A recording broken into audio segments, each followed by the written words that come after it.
Welcome to Pages and Pods. This podcast will focus on Rudolf Steiner's 1912 lecture given in Munich, Germany, titled The Mission of Christian Rosenkreuz. I was surprised to find how much Rudolf Steiner wrote about the Buddha and in the context that he did, and even more so to find it in this lecture. Steiner's vision of the role of the Buddha on Mars is described in this 1912 lecture. The next surprise I had while writing this podcast was the story of Christian Rosenkreuz. This is a great mystery. I can't describe his entire life in this podcast. That would be impossible. But something has to be said about him, and it's best you not turn to Wikipedia. To understand Rudolf Steiner's vision of the role of the Buddha in contemporary society, we must first look to Christian Rosenkreuz and his esoteric influence on the spirit of the modern Buddha in our spiritual lives. Looking at Rosicrucian sources, Christian Rosenkreuz was born in the early 13th century to the family of Germelshausen, and was the last descendant of the Germelhausens. They were Albigensians, also known as Cathars. However, a conflicting narrative is presented in the Confessio Fraternitatis, also known as the Second Manifesto, written anonymously in 1615, which places his birth in the 14th century, specifically 1378, which is the date you will find on Wikipedia. His family was killed during the Albigensian Crusade, also known as the Cathar Crusade, which occurred from 1209 to 1229. It was initiated by Pope Innocent III to eliminate Catharism in southern France, but the Inquisition against the Cathars expanded into France and Germany. The Cathars' belief comes from Gnosticism. The theology of the Cathars is dualistic. The cosmos is controlled by God, the force of good, and the demiurge, the force of evil. Their belief reaches back to the Zoroastrians and the Pythagoreans. They believe in Jesus Christ, though they believe that Jesus was a purely divine being. The campaign against the Cathars was waged by Conrad of Marburg, an envoy of Pope Gregory IX, and a one-eyed layman named Jean, who claimed that his single eye could identify a heretic from a good Christian. The destruction of Christian's family's castle in Germany happened when he was 5 years old. He was rescued by a Cathar monk and given shelter at a nearby monastery. At the age of 15, he left the monastery with another monk and headed east to seek the source of initiation. He traveled to Cyprus, Syria, Egypt, and Morocco, where he read many great esoteric books and spoke to the wisest sages of the era. He journeyed to Spain, where he studied with the Alumbrados, a secret society that studied the sciences and practiced a mystical philosophy derived from the Hermetists and Neoplatonists. He returned to Germany, where he formed a secret society and eventually died.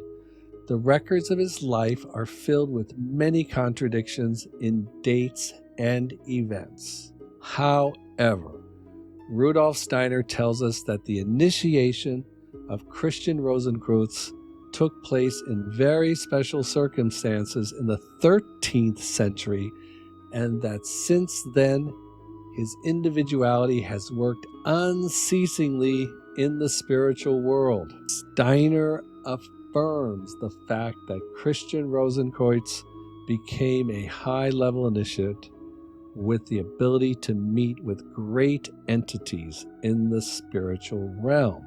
Christian Rosenkreuz's teachings stayed hidden for several hundred years and were finally revealed in 3 anonymous documents: the Fama Fraternitatis, published in 1614, the Confessio Fraternitatis, published in 1615, and the chemical wedding of Christian Rosenkreuz in 1616. However, for our purposes, let's say that Christian Rosenkreuz was an extraordinary student of the occult. He was raised as a Cathar, learned wisdom of Jewish, Hermetic, and Muslim sages, and brought that knowledge back to Germany sometime in the Middle Ages.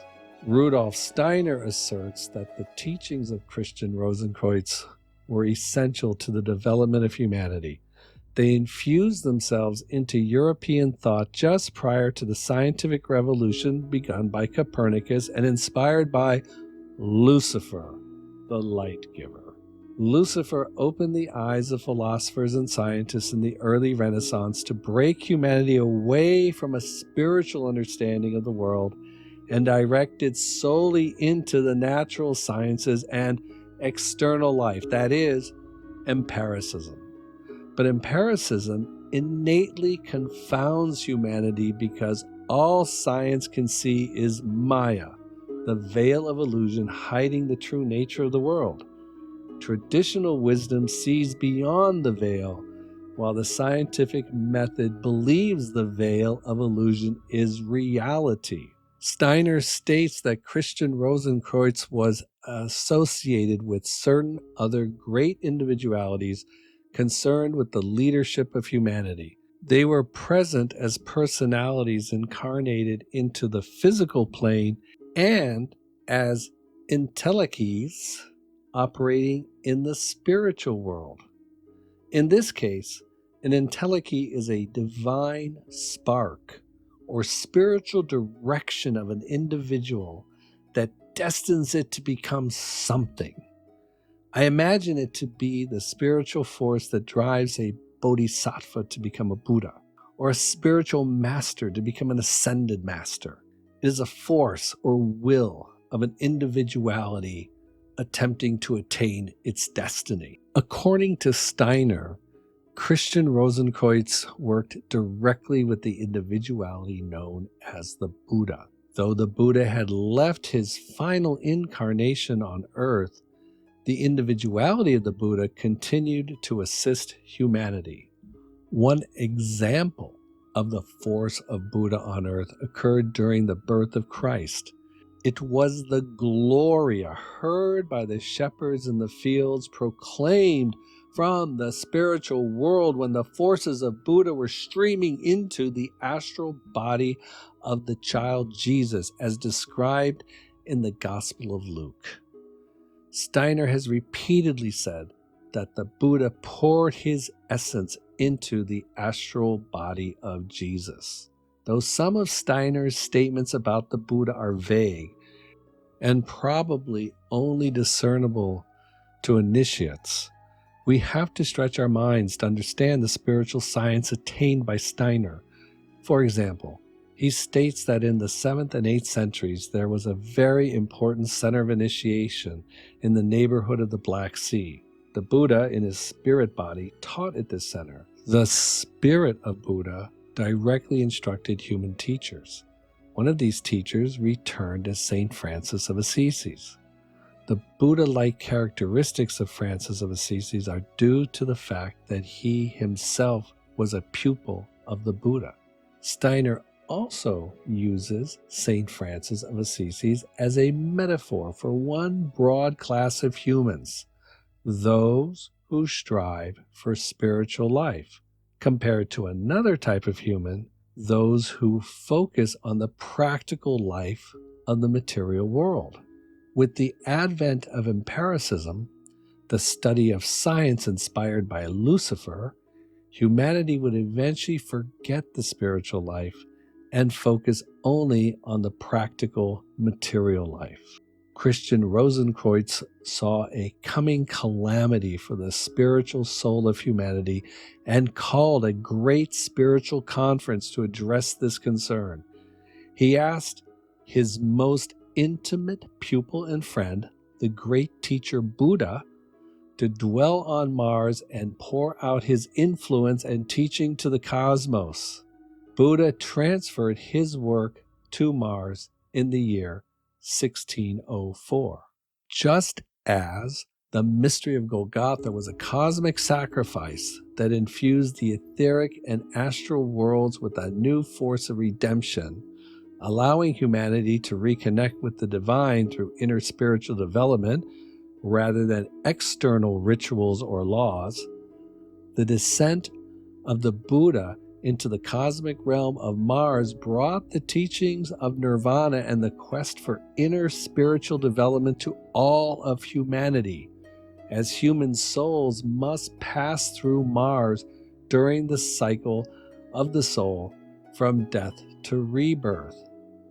Steiner specifically says, not only does a man bring with him into a new birth quite different forces from Mars, but because of the influence exercised by the spiritual deed of Buddha, forces also stream from Mars into men who practice meditation as a means for reaching the spiritual world. Steiner also wrote that through the deed of redemption performed by Gautama Buddha on Mars, it is possible for us, when we are passing through the Mars period of existence between death and new birth, every human being in the Mars existence is, for a time, a Buddhist, a Franciscan, and an immediate follower of Francis of Assisi. Also, the forces of the Buddha as the Redeemer of Mars stream into the modern pupil of spiritual science who meditates in the way taught by Christian Rosenkreuz. The same message sent by the Buddha to the Christ child, described in Luke's Gospel, is now sent to all who will listen on earth. Glory in the heights, and on the earth, peace. The Buddha brought the teachings of peace to the souls of the planet of Mars. Steiner does not explain the nature of these souls, only to say they are warlike and full of strife. He also makes a remarkable statement equating the Buddha's mission on Mars to Christ's mission on earth. He says, the Buddha's mission on Mars was a deed of sacrifice offered to the cosmos. He left his exalted position in the higher spheres to exist in an environment of strife. Steiner likens it to a kind of crucifixion. The Buddha performed this deed on Mars in the service of Christian Rosenkreuz. Therefore, the disastrous situation of humanity splitting into two distinct classes, one of empiricism and the other of spirituality, was averted. I hope you enjoyed and benefited from this podcast about the Mission of Christian Rosenkreuz by Rudolf Steiner. If you haven't already done so, it's time to click like and subscribe to my channel. Check back for the next podcast about the role of the Buddha's service to humanity on Mars.